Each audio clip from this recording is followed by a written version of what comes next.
मनोसामाजिक सुस्वास्थ्यका लागि निहारिका प्रोडक्सन प्रणालीको प्राविधिक सहयोगमा कोसिस संस्थाको उत्पादन कार्यक्रम सबैका लागि मानसिक स्वास्थ्य।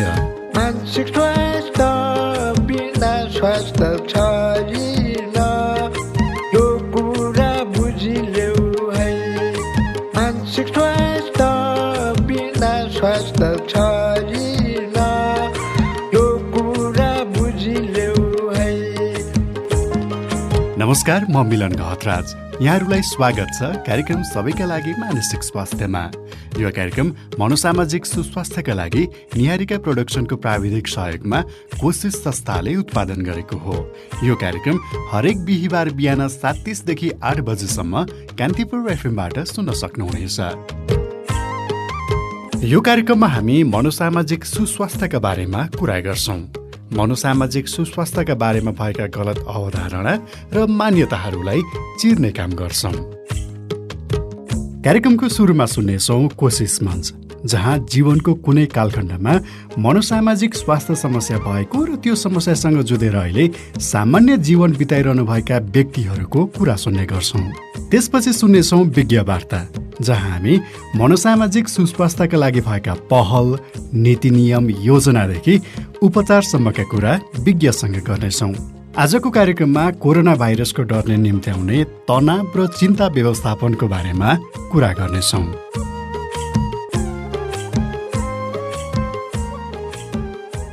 कोरोना संक्रमणको यो आपतकालीन अवस्थामा आफ्ना आफन्त, छरछिमेकी, प्रियजनलाई कोरोना संक्रमण हुने हो कि अथवा भइहाल्यो भने पनि त्यसको सामना कसरी गर्ने भनेर डर, चिन्ता हुनु स्वाभाविकै हो।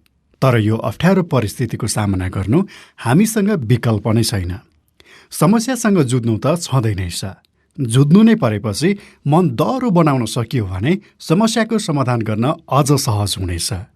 विज्ञहरूले पनि भन्ने गरेका छन् कि यदि अप्ठ्यारो परिस्थितिमा मन बलियो बनाउने हो भने कोरोना संक्रमणलाई सजिलै जित्न सकिन्छ भनेर।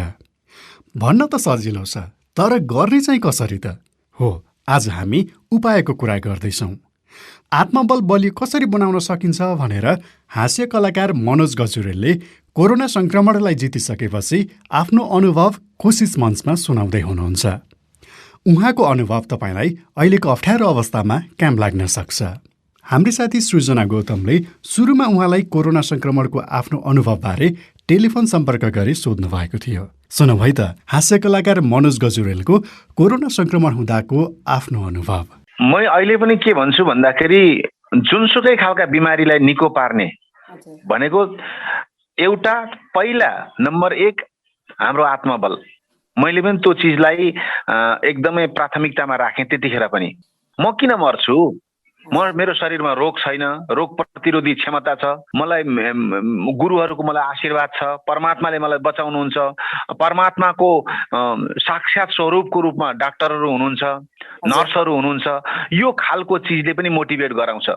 दोस्रो औषधि र तेस्रो भनेको उपचार। यी तीनटा चिज आत्मबलभित्र चाहिँ पोजिटिभिटी हैन, हजुर, एउटा बाहिरबाट हुने प्रार्थनाको तरङ्ग पनि तपाईँमा पुग्छ। बाहिरबाट तपाईँले स्वास्थ्य लाभको कामनाका तरङ्ग आइरहेका हुन्छन्। तपाईँको रिसिभिङ पावर चाहिँ एकदम खुला हुनु पर्यो। त्यसो भयो भने त्यसरी पनि मान्छेले आफूलाई मोटिभेट गराउँछ। मैले त्यसरी नै मोटिभेट गराएँ आफूलाई। नेगेटिभ कुराहरू चाहिँ आउँथ्यो कि आउँदैन थियो सर? त्यस्तो नकारात्मक भाव नआउने भन्ने होइन, एकदमै आउँछन्। त्यो बेला मान्छे जब आफ्नो पहुँचभन्दा बाहिर पुग्छ, म जस्तो मलाई दबाईले काम गरेन अथवा मैले आफै श्वास फेर्न सकिनँ, मेरो सेल्फ ट्रिटमेन्ट काम लागेन भने मैले विश्वास गर्ने कसलाई भनौँ त? डाक्टरलाई, औषधिलाई र अस्तित्वलाई। अब मेरो हातबाट नहुने भयो, हुन्थ्यो भने त 7 दिन घरमा बस्दा ठिक हुन्थ्यो नि त, भएन। अब मैले आत्मसमर्पण गर्नुपर्छ। कोसँग? डाक्टरसँग, औषधिसँग, उपचारसँग। म स्वस्थ छु, मेरो बाँच्ने अझै लेखेको छ, म बलियो छु, मेरो इम्युन पावर राम्रो छ भने ठिक होस्। अब हुँदैन भने मैले धेरै चिन्ता लिनु जरुरी छैन, किनभने मैले भगवानलाई निवेदन लेखेर जन्मेको पनि होइन, यमराजलाई घुस खुवाएर बाँचेको पनि होइन। यो सृष्टिको नियमै यस्तो रहेछ भने जब आफ्नो अहङ्कार अथवा डर त्रासलाई छोडिदिएर आत्मसमर्पण गर्नुहुन्छ नि, त्यो बेला चाहिँ औषधिले पनि काम गर्छ, उपचारले पनि काम गर्छ। यदि हाम्रो इम्युन पावर बलियो छैन, आत्मबल बलियो छैन, अहङ्कारले पीडाले अब म रहिन भने के होला भन्ने दुःखले कमजोर भइयो भने राम्रो औषधि पनि लाग्दैन। जतिसुकै क्षमतावान डाक्टर भए पनि तिनीहरूको उपचार काम दिँदैन। जतिसुकै सुविधा सम्पन्न अस्पताल भए पनि आत्मबलै कमजोर छ भन्छन्। नेपालीमा भनाइ नै छ नि, रोगी मदरुले ओखती खाइदिएन भने लाग्दैन भन्छन् नि। त्यसले गर्दाखेरि ओखती खानु भनेको आत्मबल बलियो बनाउनु हो र आत्मसमर्पण गरिदिने हो डाक्टरसँग, उपचारसँग, औषधिसँग। मैले त्यसरी आफूलाई मोटिभेट गराएँ त्यतिखेर। अहिलेको अवस्था चाहिँ अब यो उपचार अवस्था हेर्दाखेरि सरसर्ती हेर्दाखेरि चाहिँ हस्पिटलको अवस्था त्यस्तो छ, अब हाम्रा सुविधाहरू त्यस्तै छन् भनेर आइरहेको बेलामा व्यक्ति आफूले चाहिँ के गर्ने? पहिलो चिज अघि पनि मैले यहाँलाई आत्मबल नै हो सबभन्दा ठुलो कुरो त। अब खानपानका कुराहरू जोड्नु पर्यो, अनि योग साधनाका कुराहरूलाई पनि नियमित गर्नु पर्यो। आफूले कुनै शरीर विरोधी कुनै खानपिन छ भने त्यसलाई स्थगन गर्नु पर्यो। यो चाहिँ हामीले आफै गर्न सक्ने चिज हो। दोस्रो चिज भनेको चाहिँ अहिले त सामाजिक सञ्जाल, टेलिफोन, टेलिभिजन, विभिन्न माध्यम मार्फत हाम्रा कोही न कोही स्वास्थ्य कर्मी डाक्टरहरूसँग कनेक्ट गर्न सकिन्छ। उनीहरूसँग नियमित सम्पर्क गर्नु पर्यो। स्वयंसेवी डाक्टरका फोनहरू छन् सामाजिक सञ्जालमा, तिनीहरू लिइरहनु। आफूलाई साह्रो गाह्रो भयो भने उनीहरूसँग अन्तर्क्रिया गर्नु पर्यो, कुराकानी गर्नु पर्यो, उनीहरूका सुझावलाई लिनु पर्यो। त्यसो गरियो भने मान्छे अहिले चाहिँ सबभन्दा बढी चाहिँ एन्जाइटी हुन्छ नि, प्री कोरोना एन्जाइटी।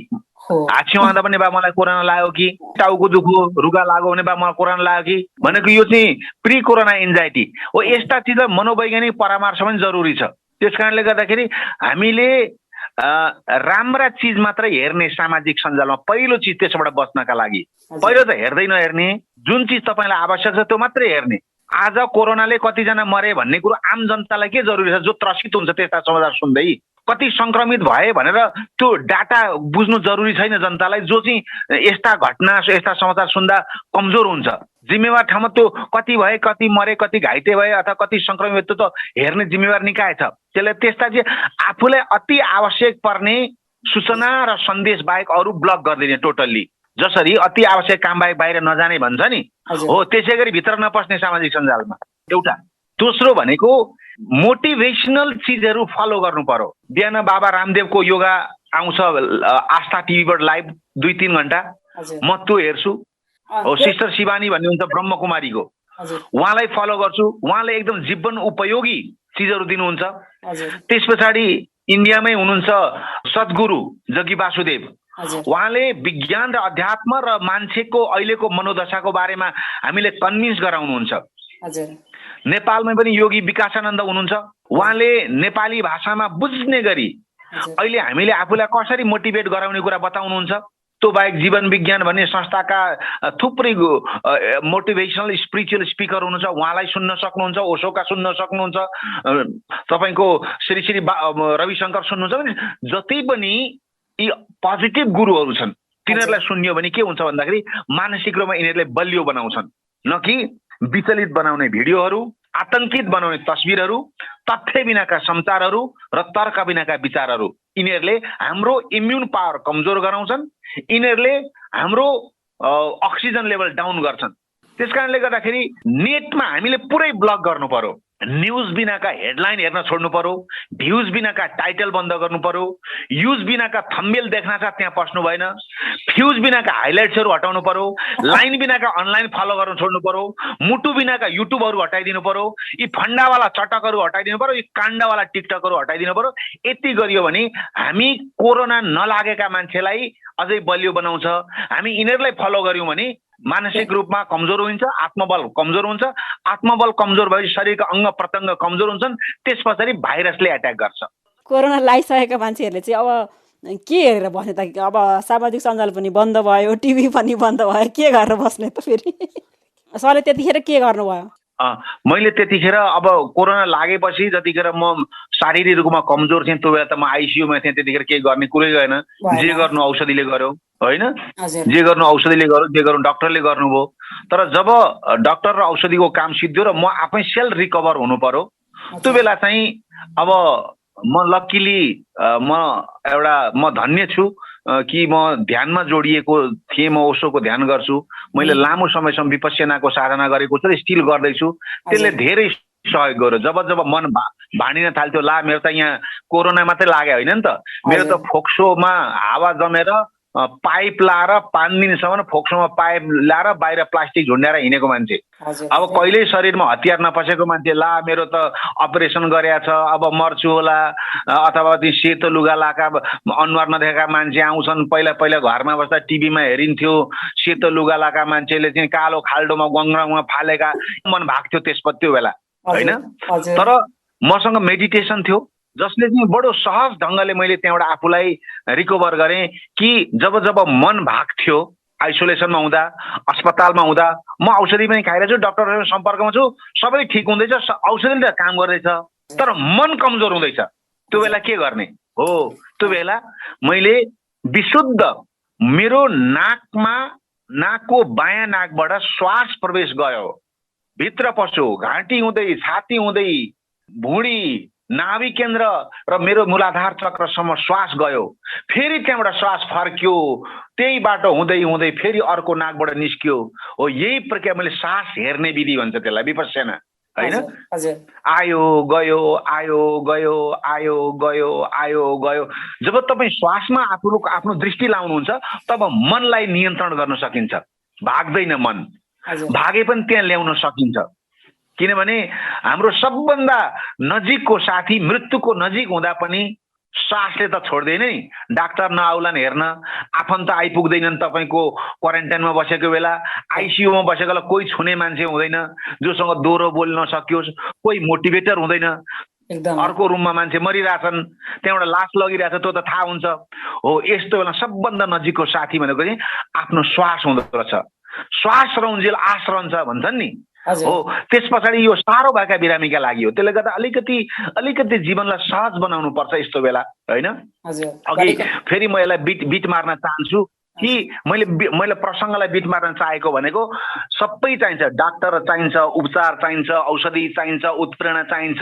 यी सबै हुँदा हुँदै पनि स्पिरिचुअलिटी यानि रुल अफ नेचर, प्रकृतिको नियमलाई पनि हामीले स्वीकार गर्नुपर्छ। त्यस्तो बेला मान्छे जन्मिन्छ मर्छ, म भन्दा पहिला कति मान्छे जन्मेकै छैनन् होइन, म सँगसँग कति मरिसके, म त जिउँदैछु होइन। यो भावले के गर्छ भन्दाखेरि तपाईँ एउटा भित्र तपाईँको आभा मण्डललाई एउटा प्रतिरक्षा प्रणालीले घेर्छ।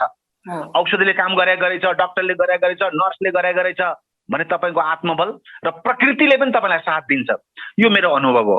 बाँचेपछि मर्छ भन्ने कुरालाई स्वीकार्ने, प्रकृतिको कुराहरूलाई स्वीकार्ने त छँदैछ, तर त्यस्तो बेलामा चाहिँ कसरी स्वीकार्न सक्छ फेरि मान्छेले सँगसँगै क्या अब म मर्छु ला भन्दै ती सबै कुरालाई स्वीकार्ने हिम्मत चाहिँ कसरी पाउने कि? फेरि मर्ने त कुरै छैन यहाँ हामी मर्न बसेकै होइन, औषधि गर्न बसेका हौँ, हामी आइसियुमा बसेको अझै राम्रो उपचारका लागि बसेको, आइसोलेसनमा बसेको, ठिक हुनका लागि बसेको होइन। त्यसै मर्ने कुरै आउँदैन। तर मैले भन्न खोजेको कुरो के हो भन्दाखेरि एउटा म तपाईँलाई बोध कथा सुनाउँछु, त्यसले धेरै अर्थ दिन्छ है। हजुर हुन्छ, हस्। अब यो ठ्याक्कै यसको यो बोध कथाको यो पात्र चाहिँ मैले आफैलाई बनाउँछु एउटा एक्जाम्पलको रूपमा।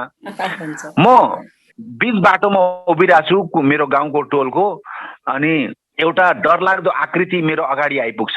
एकदम डरलाग्दो छ, अजङ्गको छ, त्यसलाई देख्दै मान्छे कम्पित हुन्छ। म सोध्छु तिमी को हौ? उसले भन्छ म बिरामी हुँ, म बिमार हुँ, म कोभिडको रोग हुँ भन्छ। अनि उसको पछाडि अर्को पनि एउटा आकृति आउँछ डरलाग्दो। उहाँ चाहिँ को? उसले भन्छ म मृत्यु हुँ। म सोध्छु को बिरामीलाई, त किन आएको मेरो गाउँमा? म त मान्छे लान आएको। कति लान्छस्? म 150 जना लानु छ यो गाउँबाट, कोटामा 150 जना परेका छन् भन्छ बिमारले। अनि उसको साथमा भएको मृत्युलाई सोध्छु मैले, तिमी चाहिँ कति लान्छौ नि? उसले भन्छ म 200 जना जति लान्छु भन्छ। ती 2 जनाको पछाडि अर्को एउटा डरलाग्दो आकृति छ, तिमी चाहिँ को भनेर सोध्छु। उसले भन्छ म डर हुँ, भय हो मेरो नाम, भय। अनि तिमी पनि त मान्छे लिन आएको होला? उसले भन्छ होइन म त लान्न, म उहाँहरूको मृत्यु र बिमारीको साथी आएको हुँ भन्छ। उनीहरू जान्छन् गाउँमा, भोलिपल्ट फर्किन्छन् त्यही बाटो, मेरो जम्का भेट हुन्छ। अनि बिमारीले पनि हिजो 150 लान्छु भनेको थियो, ठ्याक्कै 150 जना मान्छे लिएर गयो। फेरि आयो मृत्युले पनि 200 जति लान्छु भनेको थियो, ठ्याक्कै 200 जना लिएर गयो। भए डर जसले भनेको थियो म मान्छे लान्न, म यसै घुम्न आएको उनीहरूको साथी मात्रै भन्थ्यो, उसको पछाडि त 1000, 1500, 2000 मान्छे छन्। म सोध्छु डरलाई यो के गरे? झुट बोल्ने? बरु मृत्यु र बिमार ठिक रहेछन् त, तैँले त झुट बोलिस्, लान्न भन्थिस् त, तँसँगै बढी मान्छे छन्। भन्दा के भन्छ यो मैले कहाँ लगायो र, यो त उनीहरू आफै आएका हुन् मेरो पछि, डरले यो मेरो इच्छै होइन। उनीहरू आउँछु भन्यो नआऊ भन्न पनि मिलेन। यो बोधकथाको एउटा भाव हामीले के बुझ्यौँ भन्दाखेरि डरले बिमार छ, त्यसमाथि डर थपियो भने चाहिँ हामी उही एउटा ठाडो भाषामा भन्छ इन्द्रका बाउले चन्द्रले नि सक्दैन भन्छन् नि, भने जस्तै डाक्टरले पनि औषधिले पनि ठिक गर्न सक्दैन। सो एउटा डर त हुन्छ नै, डर नभन्ने हुँदैन भन्ने हुँदैन हो। यहीँनिर तपाईँको चेतनाले के बुझ्नु पर्ने, रुल अफ नेचर, प्रकृतिको नियमलाई मानिदिनु भयो भने मलाई लाग्छ प्रकृतिले तपाईँमाथि अन्याय गर्दैन, जे राम्रो गर्नु हो त्यो गर्छ। हस् सर, यहाँलाई पनि धेरै धेरै धन्यवाद। Thank you. उहाँ हुनुहुन्थ्यो हास्य कलाकार मनोज गजुरेल। आफूलाई कोरोना संक्रमण भएको बेला आत्मबल बलियो बनाउन उहाँले अपनाउनु भएको उपायहरू हामीलाई सुनाउनु हुँदै। कोरोना भाइरसले निम्त्याएको महामारीका कारण यति बेला हामी धेरैमा डर, त्रास, चिन्ता थपिएको छ। धेरैको रोजीरोटी खोसिएको छ, परिवारको चिन्ता छ, भविष्यको चिन्ता छ। यस्तै कुराहरूको चिन्ता सँगसँगै रोगको डरले हामीलाई मानसिक स्वास्थ्य समस्या हुन सक्छ। त्यसैले यो महामारीको बेला त झन् धेरै मानसिक स्वास्थ्यको हेरचाह गर्न जरुरी छ। तपाईँको मन बलियो भए अहिलेको अप्ठ्यारो परिस्थितिसँग जुझ्न सजिलो हुन्छ। त्यसैले मानसिक स्वास्थ्यको कुनै जानकारी लिन वा मनोसामाजिक परामर्शको लागि नेपाल टेलिकमको नम्बरबाट फोन गर्दा पैसा नलाग्ने टेलिफोन नम्बर 16 60 01 22 32 2 मा फोन गर्न सक्नुहुनेछ। फोन नम्बर फेरि एकपटक 16 60 01 22 32 2। कोरोनाबाट सचेत रहौं, मानसिक स्वास्थ्यको ख्याल गरौं। जुनसुकै विपदको बेला पनि हामीलाई डर, चिन्ता त हुन्छ नै। झन् कोरोना महामारीको यो आपतकालीन अवस्थामा डर, चिन्ता हुनु सामान्य नै हो। मनोविदहरूका अनुसार चिन्ता भए तापनि यदि विभिन्न उपाय अपनाउने हो भने त्यो डर, चिन्तालाई हामीले कम गर्न सकिन्छ। त्यस्तो के उपाय अपनाउँदा डर, चिन्तालाई कम गरी समस्याको समाधान गर्न सहयोग पुग्छ भनेर हाम्रा साथी तोया घिमिरेले त्रिभुवन विश्वविद्यालय शिक्षण अस्पताल महाराजगञ्ज काठमाडौँका चिकित्सा मनोविद सुरज साक्यसँग टेलिफोन सम्पर्क गरी कुरा गर्नुभएको थियो। सुनौ है त उहाँसँगको यो कुराकानी।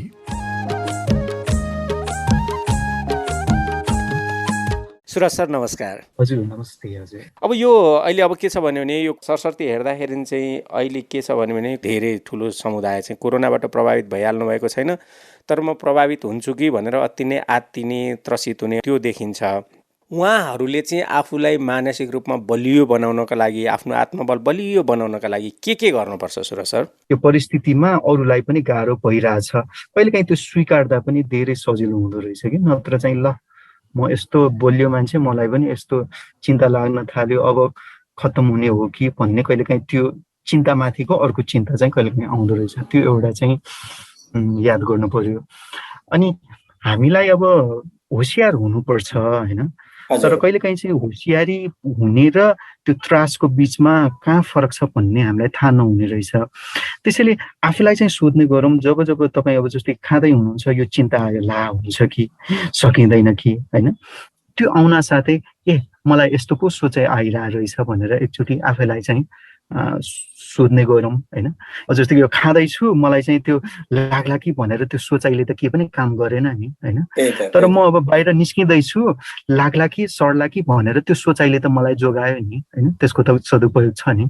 तर म खाँदैछु, लाग्ला कि भन्ने होइन, अब घरमै बसिरहेको छु, त्यो एउटा भयो। अनि अर्को भनेको धेरै जसो यो डर, चिन्ता भनेको चाहिँ कस्तोलाई भइरहेछ भन्दा जो चाहिँ अब सामाजिक सञ्जालदेखि लिएर साथीभाइसँग चाहिँ यस्तै भत्केको, बिग्रेको, गाह्रो भएको होइन, यस्तो खालको जुन हामीले एकअर्कालाई साट्ने बानी छ नि त होइन, हुन त अब त्यो हल्का गर्नलाई साटेको हो, तर कहिलेकाहीँ त्यस्तोमा बढी सूचना होइन अथवा नकारात्मक समाचारहरू अथवा नकारात्मक कुराहरू त्यो सुनाउने त्यस्तो गर्दा चाहिँ झन् बढ्दो रहेछ कि। मानवीय स्वभाव तपाईँको नकारात्मक कुरा केही भइरहेछ, अलि चाहिँ अलि ठुलो केही कुरा भएछ, आत्तिस लाग्ने कुरा भएको छ नि, झट्ट त्यसमा एक्सपोज हुने, त्यो मानवीय स्वभाव हुँदो रहेछ। त्यो आफूलाई नियन्त्रण गर्न नसक्ने क्या आफ्ना मनलाई। त्यस्ता खालका व्यक्तिहरूले चाहिँ आफ्नो मनलाई कसरी नियन्त्रण गर्ने? हामीले के याद गरौँ भन्दा मलाई यसले गाह्रो यदि भइरहेको हो भने मैले यसलाई कसरी कम गर्ने होइन।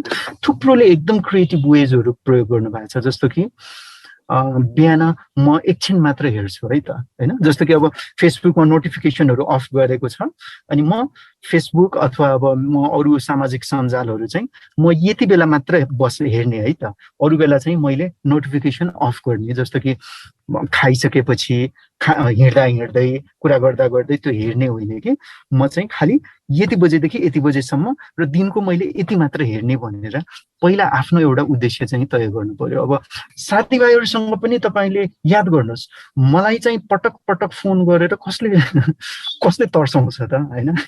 मलाई चाहिँ पटक त्यो एउटा त्यो जोक्स छ कि एउटा मान्छेले चाहिँ राति 12 बजे घरबेटीसँग चाहिँ अब नक नक गरेर आमा अब राति 12 बजे भयो भने एकचोटि यसो तल आउनुहोस् भनेर भन्छ। अनि घरबेटी आमाले चाहिँ राति 12 बजे के कुरो भयो, इमर्जेन्सी पर्यो कि क्या हो बाबु भनेर तल आउनुहुन्छ भरे त भाइले चाहिँ के भन्नु भएछ अरे भन्दा आमा अब 3-4 महिना चाहिँ बाल दिन नसक्ने भयो, मेरो त जागिर पनि छैन भनेर के। अनि घरबेटी आमाले चाहिँ अनि यस्तो नराम्रो कुरो तिमी राति 12 बजे आएर मलाई सुनाउने भन्दा आफू मात्र किन तनाव लिने, अरूलाई बाँडेर राम्रो हुन्छ भनेर तपाईँले याद गर्नु पर्यो। तपाईँलाई चाहिँ यसरी चाहिँ जहिले पनि जोसँग बस्दै चाहिँ तपाईँलाई गाह्रो भइरहेछ, त्यस्तो साथीहरूलाई पनि तपाईँले चाहिँ पहिल्यै भन्नु पर्यो कि यस्तो गर्दा चाहिँ मलाई गाह्रो भइरहेछ, बरु हामी भत्केको बिग्रेको मात्र होइन कि राम्रो राम्रो पनि सुनौँ है भनेर तपाईँले भन्नु पर्यो प्रष्टसँग। तपाईँले चाहिँ कसकोसँग धेरै अहिले छलफल गरिरहनु भएको छ, कतै यस्तो त्यो भइरहेको छैन होइन, कोसँग चाहिँ मैले अलिकति बाँड्न सक्छु। जस्तो कि हामीलाई अहिलेको लागि चाहिँ साँच्चीकै हामीलाई चाहिँ हाम्रो ठाउँबाट सुनिदिने र हल्का गरिदिने यस्तो खालको साथीभाइ आफन्तहरूलाई 1-2जनालाई चाहिँ दिनको तपाईँले चाहिँ अब फोन गर्ने होइन अथवा टाढेबाट कुरा गर्ने गर्यो भने पनि धेरै हल्का हुँदो रहेछ कि। पहिला के गर्दा मलाई सजिलो हुन्थ्यो त्यो रुटिन चाहिँ बनाउनु पर्ने समय हो कि अहिले होइन। जस्तो कि व्यायाम गर्ने कुरा, मेरो पूजापाठको कुरा होइन, मेरो कामको लागि अथवा मेरो सम्बन्धको लागि, आफ्नो हेरचाहको लागि, खानपिनको हिसाबले मैले चाहिँ के गर्ने भनेर त्यो काम स्कुल होइन त्यसैले नै स्ट्रक्चर गर्थ्यो। अहिले चाहिँ त्यो अलिकति चाहिन्छ कि होइन। आज म यो कुरामा चाहिँ कृतज्ञ छु आफैप्रति, अरूप्रति होइन। आज यो कुरो चाहिँ राम्रो होइन सिकेँ। सो यो कुरो चाहिँ बिहान बेलुका हामी चाहिँ उठ्ने बेला अथवा सुत्न जानु अगाडि चाहिँ आफैलाई चाहिँ यो बारेमा चाहिँ सोध्यौँ भने पनि कतिपय अवस्थामा चाहिँ सजिलो हुँदो रहेछ कि। अब यो चाहिँ जो प्रभावित हुनुभएको छैन तर मलाई लाग्छ कि भनेर त्रसित हुनुभएका व्यक्तिहरूको सन्दर्भमा हामीले कुराकानी गऱ्यौँ। अब अर्को समूह चाहिँ जो कोरोनाबाट प्रभावित हुनुभएको छ, टेस्ट गर्दाखेरि उहाँलाई पोजिटिभ देखिनु भएको छ, उहाँ सामान्य घरमै आइसोलेसनमा बसेर आफ्नो हेरचाह गरिराख्नु भएको छ, अथवा उहाँ चाहिँ नै सामान्य हस्पिटलको बेडमा आफ्नो हिँडुल गर्न सक्ने, खान सक्ने अवस्थामा हुनुहुन्छ। त्यस्तो खालको व्यक्तिहरूले चाहिँ आफ्नो आत्मबललाई दह्रो बनाउनका लागि के गर्नुपर्छ डाक्टर साहब? मलाई टिप्समा 1, 2, 3मा बुलेटमा भनिदिनु न। ओके, अघिको भने जस्तो समाचारको कुराहरू लिमिट गर्ने त एकदमै महत्त्वपूर्ण है। अर्को भनेको चाहिँ यो बेला चाहिँ साथीभाइ इष्टमित्रसँग कुराकानी गर्ने, सुन्ने, सुनाउने होइन, त्यो चाहिने भएको कारणले अरूले थाहा पाएर उहाँहरूलाई होइन त्यसरी सहयोग पनि गर्न सक्नुहुन्छ। अथवा उहाँहरू आफैले पनि यो सामाजिक सम्बन्ध चाहिँ साह्रै महत्त्वपूर्ण हुँदो रहेछ कि। भौतिक रूपमा मात्र हामी आइसोलेटेड हो अहिले होइन, तर सामाजिक हिसाबले आइसोलेट भनेर अब जो प्रविधिको प्रयोग गरेर हामी वातावरण चाहिँ बनाउनु पर्ने रहेछ, नत्र न्यास्रो हुने होइन, डर हुने, एक्लै होइन, त्यो कुराहरू चाहिँ हुँदो रहेछ। अनि अघि भने जस्तै अब उहाँहरू चाहिँ अब माइल्ड सिम्टम छ अथवा सिम्टम छैन, उहाँहरू सक्नुहुन्छ भने होइन अब चिकित्सकहरूले सल्लाह गरे अनुसार उहाँहरू अलिकति आफूलाई व्यायाम गर्ने कुराहरू होइन उहाँहरूले पहिल्यै गरिराखेको जस्तो कि अब हुनसक्छ नि योग अभ्यास होला, ध्यान अभ्यास होला होइन, अथवा खानपिनमा कसरी गर्ने यो कुराहरू। तर यो होइन कि मलाई जे गर्दा सजिलो हुन्छ त्यही कुरो अरूले गर्नुपर्छ भन्ने छैन, तर आफूलाई चाहिँ सोध्नु पर्यो कि मलाई पहिला के गर्दा चाहिँ मलाई सजिलो हुन्थ्यो होइन, त्यो कुरो चाहिँ अहिले गर्नु पर्यो। यो गरौँला त्यो रुटिन चाहिँ आइसोलेसनमा बस्नेहरूले पनि एकदम गर्नुपर्छ। तर आराम पनि गर्ने है त, धेरै गरेर पनि काम छैन। तपाईँको शरीरलाई पनि रेस्ट चाहिएको छ, मनलाई पनि रेस्ट चाहिएको छ। अनि एकदम महत्त्वपूर्ण कुरो भनेको चाहिँ अहिले हामीसँग यो शरीर मात्र होइन मनलाई पनि त कहिलेकाहीँ ज्वरो आउँछ नि त होइन, तलमाथि हुन्छ। सो कहिलेकाहीँ सहयोग माग्नु भनेको त्यसैले सहयोग माग्नको लागि अहिले छ, पैसा नपर्ने टोल फ्री नम्बरहरू पनि छ होइन। हामी चाहिँ यस्तो कुराहरू चाहिँ सेयर गर्दैनौँ होइन, हामी चाहिँ अब अरू सेयर गर्ने भएकोले पनि कहिलेकाहीँ गाह्रो हुन्छ। सहयोग माग्न चाहिँ नहिचकिचाउनु होला है। आफ्नो परिवार नजिकको मान्छे बिरामी भएर चाहिँ अस्पतालमा छ या घरमै छ, उहाँहरूको पनि त आत्मबल त दह्रो बनाउनु आवश्यक होला। उहाँहरूले चाहिँ के गर्ने? यो समयमा चाहिँ थुप्रोबाट यो यहाँ चाहिँ यो पाइन्छ, यो गर्यो भने यस्तो हुन्छ भन्ने छ। यहाँहरूले चाहिँ के चाहिन्छ त है त, के पर्यो भने सोध्ने होइन, अलिकति विश्वास गर्न सकिने होइन, तपाईँको आफन्त को छ होइन, के को लागि कसलाई सहयोग माग्ने लिस्ट बनाउनै पर्छ जस्तो लाग्छ होइन। जस्तै अब अहिले त अब हेल्प माग्नु बाहेक अरू उपाय त छैन होइन। मैले अब आर्थिक हिसाबले यताउता गर्नु पर्यो भने कसलाई सोध्ने त होइन, अथवा मेरै वरिपरि कुनै सङ्घ संस्था होइन, अब कुनै निकायले चाहिँ सहयोग गरिरहेछ भने मलाई त थाहा हुँदैन, तर कसरी त्यो सूचनाहरू राख्ने, अथवा इभन उहाँहरूको जुन स्वास्थ्यको कुराहरूको बारेमा यहाँलाई थुप्रो चिन्ता हुन्छ होइन, कसलाई सोध्ने यो सम्बन्धी होइन। किन भन्दा जो भाइ त्यसलाई मैले जुनसुकै प्रश्न गरेर त भएन नि त होइन। त्यसैले अब यो सम्बन्धी ओके मेरो अलिकति तालिम प्राप्त यो व्यक्ति छ, उसलाई सोध्नु पर्ला, अथवा मैले यहाँबाट चाहिँ लिनु पर्ला। त्यो सूचनाको म्यानेजमेन्ट चाहिँ साह्रै महत्त्वपूर्ण हुँदो रहेछ।